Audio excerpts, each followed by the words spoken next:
Well, good afternoon, everyone. I hope you can see me. I hope you can hear me. My name is Professor Julian Lamb. I'm a professor here, obviously, in the UHK English department. Thanks so much for making the time to join me on this beautiful Saturday afternoon in Hong Kong. I do hope you've had a chance to be outside, or that you will eventually have a chance to be outside. But for the time being, I hope you remain inside, and I hope you find what I have to say a bit useful. I should at the outset say what I'm not going to do. I'm not in this talk going to give you any more new information. There is so much information out there on our website, both the department website, the university website. There is a lot of information also on our YouTube channel. And I know you know about our YouTube channel because you're on our YouTube channel right now. And I would strongly recommend that you go through our videos and click on whatever videos you think you will be useful. There is plenty of information there. There is a risk, I think, when you are gathering information, particularly gathering information about what university you want to go to, what program you want to apply for. There is a real risk of information overload. And really, this talk is about how to navigate that information, how to interpret that information, or how to consider that information from a slightly different angle. So it's not really going to be providing you any new information. If you have any questions as I am speaking, you can scribble them down in the chat, and I will either try to answer them as I go, or I will answer them at the end. Sometimes I find it very difficult to speak and read simultaneously. Not sure if you've ever tried to do that. I find it difficult. Additionally, if you have questions, you can also email me. You need only remember my name, Julian Lamb. You can find my webpage on our website, and I promise to reply to you quickly. Essentially, I'm going to be talking for about half an hour, 40 minutes, about three things. I'm going to be talking about admissions. I'm going to be talking about a few courses that we offer. And I'm also going to be talking about some of the careers that our graduating students go into. Now, why am I talking about these three different things? Well, I think they'll be of interest to you. Admissions relates to getting into our department. The courses relate to what you will do in our departments once you are in. And careers refers to what happens to graduates after they leave our department. And in some sense, these are the three stages in the life of a CU English major. And I wanted, perhaps, I hope, to clarify a lot of the information that you already have by going through these three different stages. So the first stage, admissions. And the number one question I am asked as undergraduate admissions coordinator each year is, what scores do I need to get in order to be admitted into the department? And as you would probably know, the only answer that I can give each year is, I don't know. I don't know. Because, of course, these entrance requirements change each year. Indeed, last year and still this year, we are living in very changeable and very unstable times. And this is the case for all aspects of society, including undergraduate admissions entrance requirements. So I don't know.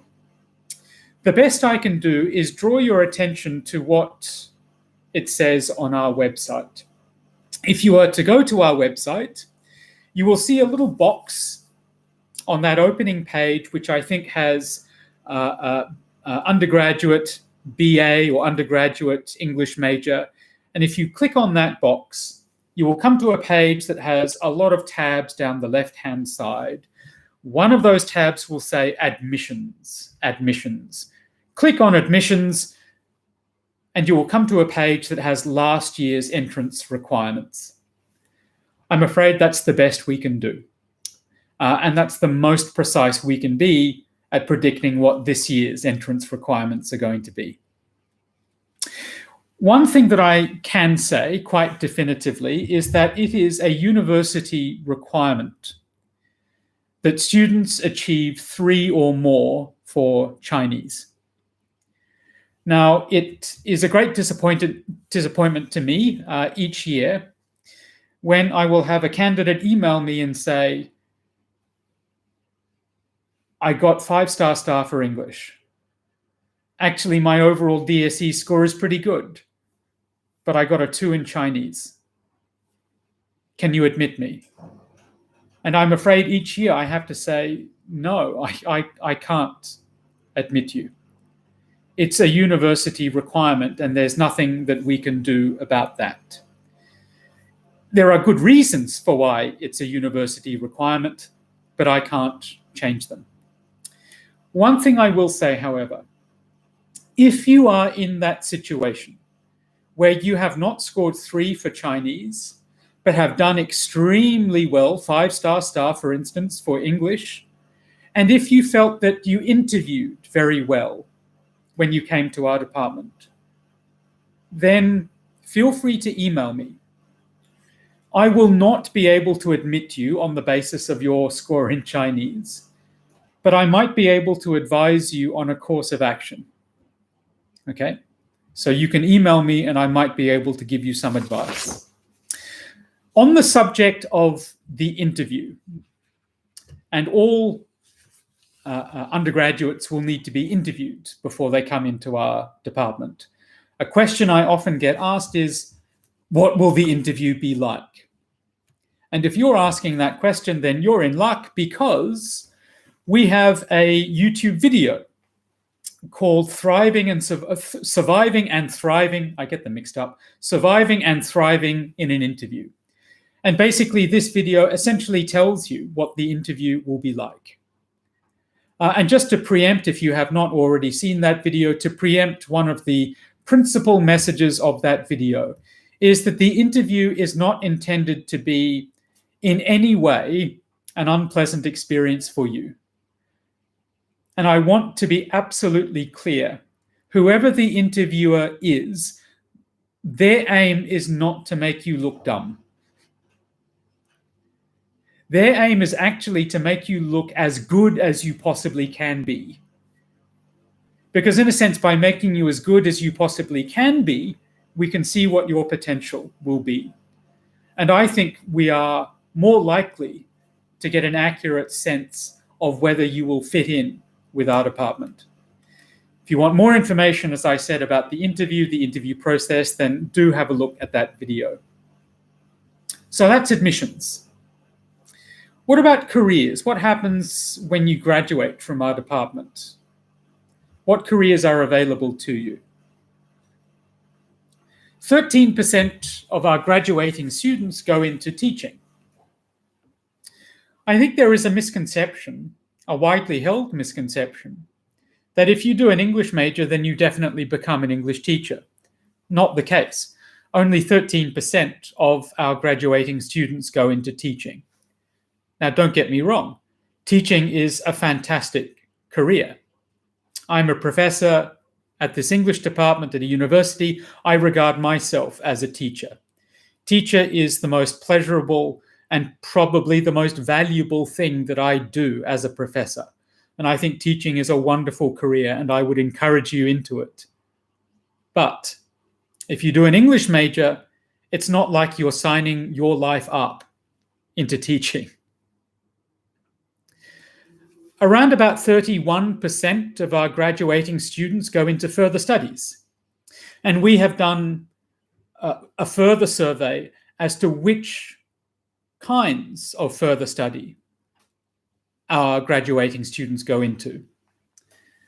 A lot go into law, a lot go into journalism, some go into postgraduate linguistic and literary study, some, not a majority, some go into the PGDE. But it's a wide variety of programs of further study that our graduating students go into. 43.5% of our graduating students go into commerce and industry. Now, in my UG admissions talk video, which is also on our channel, you will see me try to explain why that is the case. Why is it that English majors are going into commerce and industry? More particularly, why are employers in commerce and industry employing English majors? I'd like to reflect upon that figure a little more here in a slightly different way to the way in which I did in that other talk. Let me give you a sense of some of the specific jobs that our graduates have gone into. Now, I have a long list here in my notes. I'm not going to go through this whole list, but I'll just give you a sense. Associate Director, Media Relations and Social Marketing, Manulife Asset Management. Head of Marketing and Communications, Emperor Watch and Jewelry. Management Associate, Retail Banking and Wealth Management, HSBC. Secretary to the Consul, General Consulate of Chile in Hong Kong and Macau. Corporate Communications Manager, Royal Spirit Group. Financial Planner. We have 2 former students who are now pilots. Amazing. We have a former student who was a TVB news anchor, who I believe did 1 or 2 of my drama courses. We have a former student who is a merchandiser at Louis Vuitton.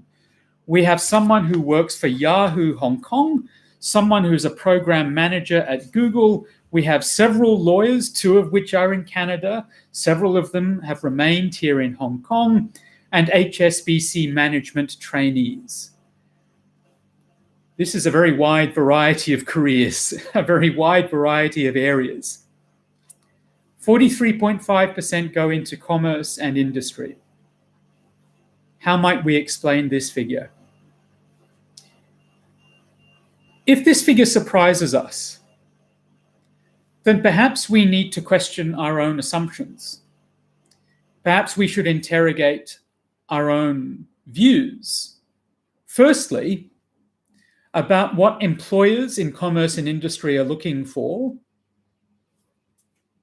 And secondly, we should also maybe question our assumptions about what skills English majors acquire. Let me focus on the first of those first. What skills employers in commerce and industry are looking for? A man called Jeff Weiner knows a thing or two about what employers are looking for. Now, why would he know a thing or two about that? Because Jeff Weiner happens to be the CEO of LinkedIn.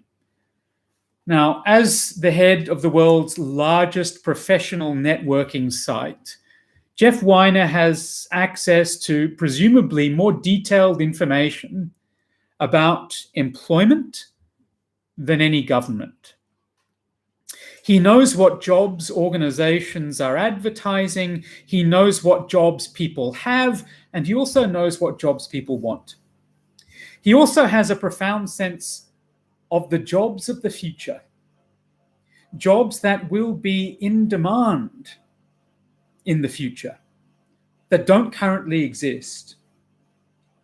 And as a consequence, he knows that current employers are looking for employees who are agile, adaptable, flexible, who can think creatively, who can think critically, who can think outside the box. And in relation to this, Weiner thinks that the biggest skills gap in the United States at the moment is not coding, it's not computer programming, it's what are called the soft skills. These include teamwork, problem solving, creativity, research skills, and at the very top of the soft skills list are communication skills. Skills in particular in written communication and oral communication. And Jeff Weiner says this: as powerful as AI will ultimately become and is becoming, we're still a ways away from computers being able to replicate and replace human interaction and the human touch. So there's a wonderful incentive, he continues, for people to develop these skills because those jobs are going to be more stable for a longer period of time. Those skills that give people the sense that they are interacting with another human being meaningfully and well. Those skills, Weiner says, are not only the skills that will get you a job, but also that will maintain you in that job. Indeed, I think as things become more automated, as things, if you like, as our lives become more involved with interacting with technology, the more we crave that human touch, and the more those soft skills are going to be in demand. In some sense, what Weiner says makes perfect sense, maybe even more than Weiner is aware. Humanities subjects like linguistics, like literary studies, have been around for over 2 millennia. In fact, the Studia Humanitatis, which is Latin for studies of the human, this goes back in European civilization at least as far back as the ancient Greeks and the ancient Romans. Now, some people might erroneously claim that subjects like linguistics, literary study, well, they're old. They're old. The modern world has moved beyond those. Well, I would argue, firstly, the fact that they have been around for thousands of years shows that humans are always in need of these skills. It shows the endurance of these subjects. Secondly, I would say that humans are, in fact, always in need of these skills. Still, departments such as the English department at CUHK, we need to move with the times. Even though we are allowing students to acquire skills that are very old and will always be required, and we do have an obligation to the classics, to the canon, we also need to be agile and adaptable and flexible. And some of our course offerings reflect this. Some of you, for instance, might already know that we offer a course called Marvel Graphic Novels and the Superhero. We're very interested in the way in which the modern world intersects even with very ancient worlds. I teach a course called Heroes and Monsters from Gilgamesh to Game of Thrones. The Epic of Gilgamesh is a very ancient text, the earliest versions of which were actually written, impressed on clay. And they date from before 2000 BC. And of course, the most contemporary text I teach on this course is Game of Thrones. I forget when the final season of Game of Thrones was, but it wasn't too many years ago. And I'm very interested in the way in which a modern phenomenon like the Game of Thrones can be read in relation to those very ancient texts. More recently in our department, we've decided to emphasize the importance of skills in digital communication. Digital online communication, the kind that we are engaged in right now, has become a massive part of our lives over the last year and a half. And this is not simply going to go away when the pandemic goes away. And we think that it's really important for individuals, our graduating students, to have skills in these forms of communication. Let me return to the second assumption, the second point that I think we should test. And that point related to what sort of skills, what sort of knowledge base does an English major acquire? that makes them such an attractive proposition even to employers in commerce and industry. I think much of what we teach can be summarized in one word, and that word is communication. Communication. But we need to understand this word correctly. I think communication is one of those words which we overuse to the extent that we forget really what it means. So let me try to remind you, or to deepen your sense of what this word communication means. And I want to do that by, in some sense, telling you a bit of a story. I'm not sure if any of you have had this wonderful experience before. The experience of watching a young child, a baby, and then a young child acquire language, learn language. It's a fascinating thing to observe, often very funny, but always fascinating. I've had the very good fortune to observe this first in my nephew and then in my niece. And when I observed it in my nephew and niece, I began to realize in a whole new way what communication actually means. So let me relate this story to you. The word infant is a word I'm sure you're familiar with, but you might not be familiar with where the word infant comes from. It comes from the Latin word infans, infans. And infans means speechless, without language. When we are born, obviously we have no words. We can't speak. We can cry, and some of us do a lot of crying. Now, one of the reasons perhaps that we cry is because although we have no words, we want to be present in the world. We want people to be aware of us. We want our mothers and our fathers to be aware of us. As we grow a little older, still very young babies, we begin to develop different kinds of crying. And parents and older siblings are sometimes very good at hearing the different cry. Oh, that cry is because the baby is hungry. That cry is because, oh, the baby is tired. That cry is the baby is in some kind of discomfort.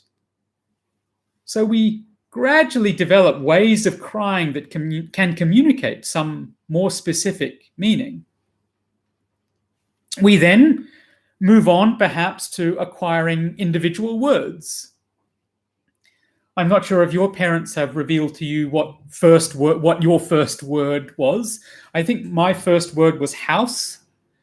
I'm not quite sure what that says about me, but we all have a first word.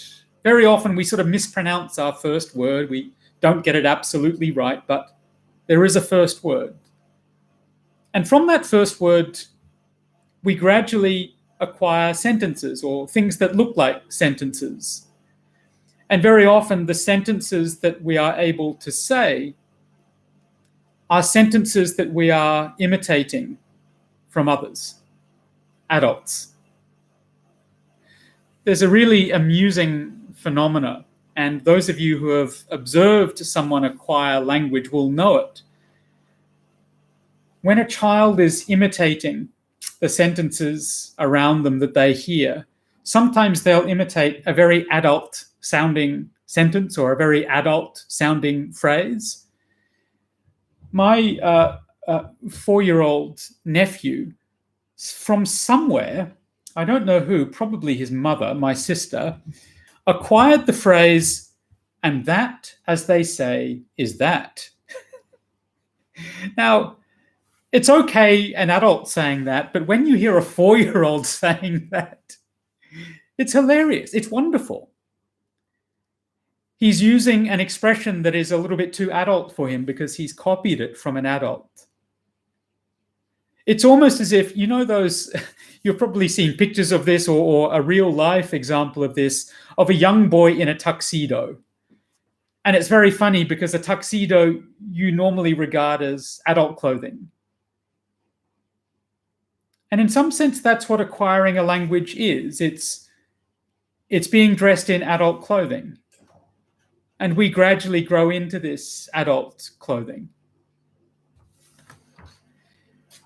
One of the things that strikes you as you observe this wonderful process take place is that the acquisition of language is not simply a process of gradually being able to communicate information or ideas or data. It's far more profound than that. The acquisition of language is the realization of a personality. As a child acquires language, it's almost as if they also acquire their personality. Because now, with words, they have the means to express their personality. And when we are observing a young child acquire language, we are also observing an individual being becoming present in the world. And it's a wonderful and a miraculous experience. And as I was observing this in my nephew and my niece, I was prompted to ask this question. And it was a question that really worried me. What if, for whatever reason, my nephew just didn't acquire language?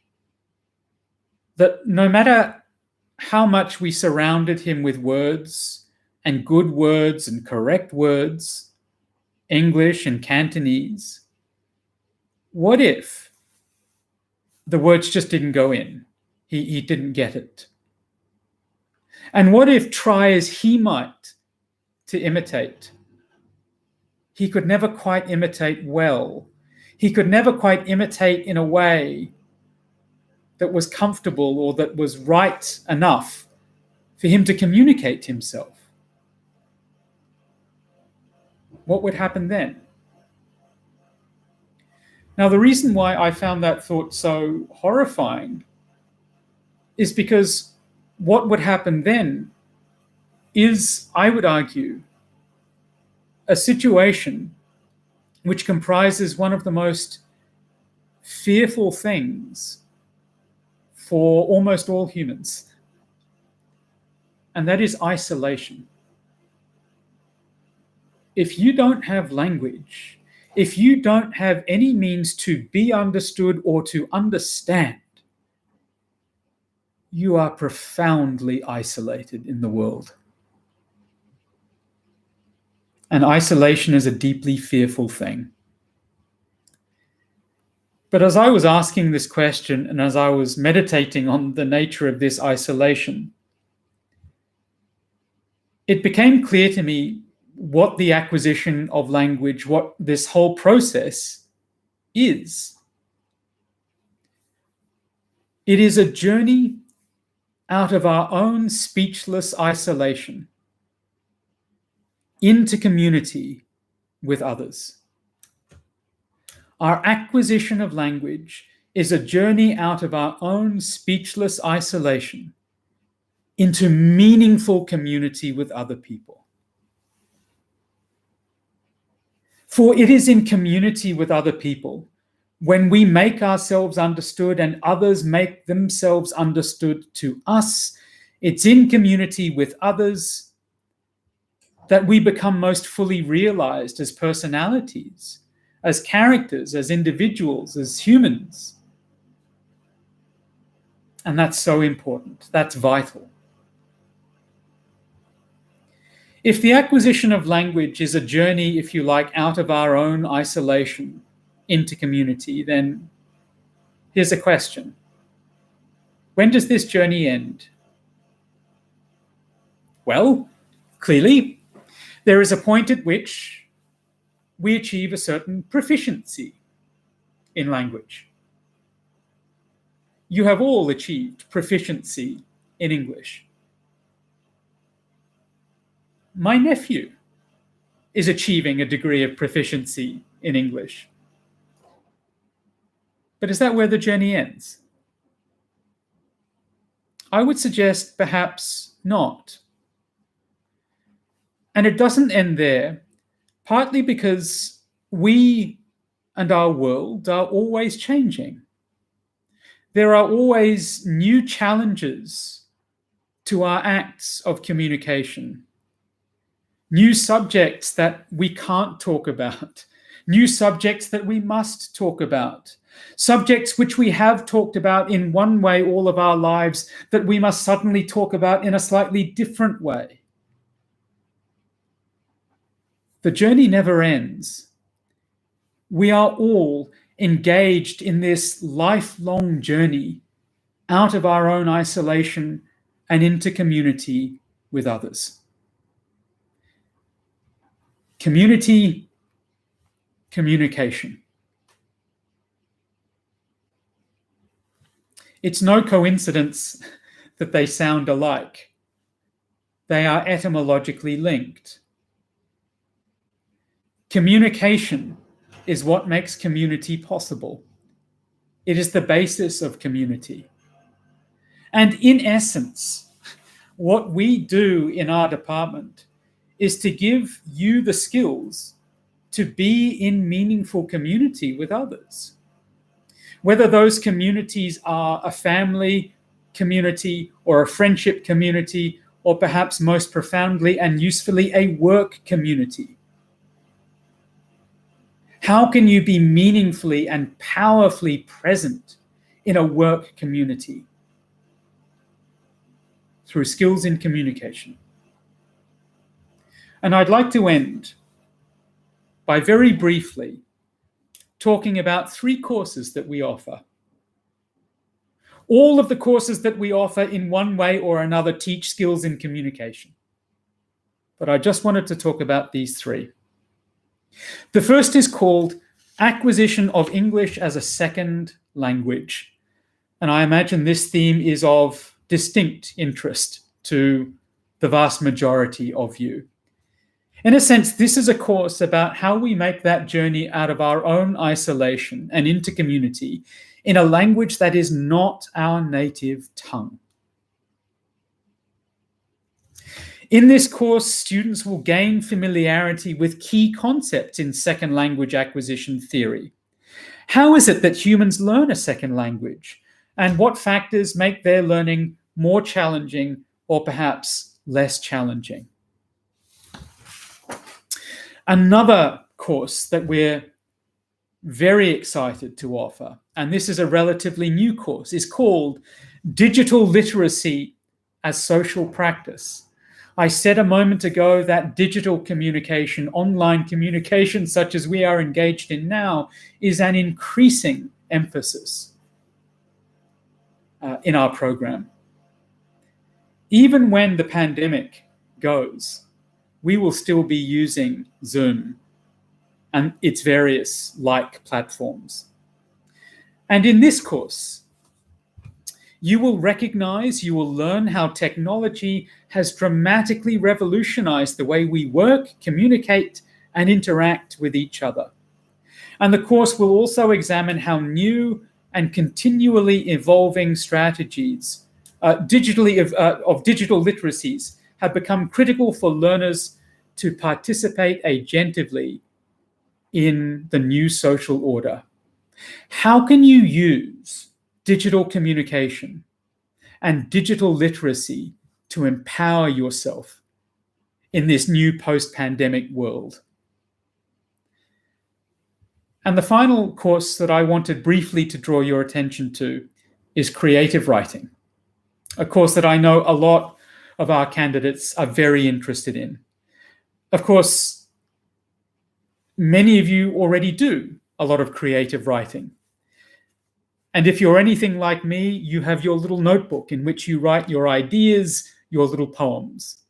A little notebook that's quite private to you, that you don't show to anyone else, and that's great.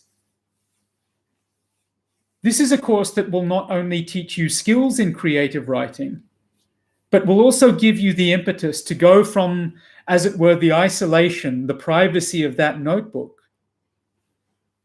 to lots of people reading your poetry or prose or plays, to publication.